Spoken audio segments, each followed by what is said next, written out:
Hi folks, I'm landscape designer John Holden here in Newtown, Connecticut, USDA Hardness Zone 6B, and today I'd like to show you the Kousa Dogwood or Cornus kousa. Now it's early June here in Newtown and the kousa is in full bloom with these beautiful white flowers.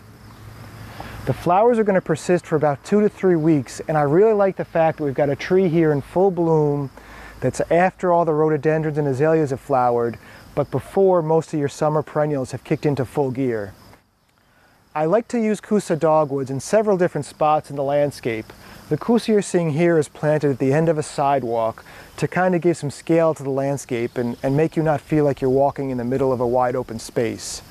I'll also use my kousas at the corner of a house as what I call an anchoring plant to anchor that house and make it feel like it's part of the landscape. And another great use for the kousas is just if you have an open, wide area of your yard that you need some interest in, you can put one in the middle of the lawn with a nice mulch ring around it, and that'll give you some interest. In the fall, your kousa is going to have red fruits about 1 inch in diameter, which will extend the interest of this tree to other seasons. A difference between our Kousa dogwoods we have here and the native flowering dogwoods, there's a few. Some of the differences are that the Kousa dogwood is going to flower 2 to 3 weeks later than our native flowering dogwoods, Cornus florida. Your Kousa dogwood is going to prefer to grow in full sun, where our native flowering dogwoods like to grow in partial shade.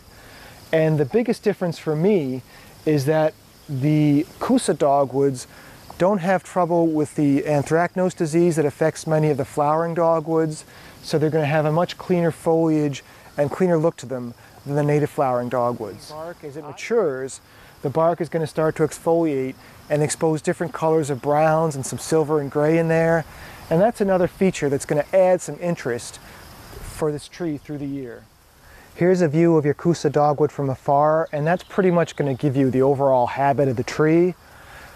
It wants to grow as a multi-stem shrub. Even if you buy one that's a single stem, usually anywhere from 2 to 5 feet above ground, it's going to branch off and form several stems.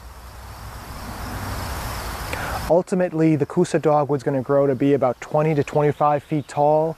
When it's younger, it's going to have a very upright habit to it, and then as it ages, it's going to slowly spread out a little bit more. Here's a nice close-up of the flowers and the foliage on the Kousa dogwood. The flowers are 3 to 4 inches in diameter. Very beautiful, pure white to them, although I have seen them with a nice tinge of pink as well. And here's that beautiful clean foliage on the kousa. For more landscaping tips and tricks, please visit my blog at landdesigns.com. Once again, I'm landscape designer John Holden. Thanks a lot for watching, folks.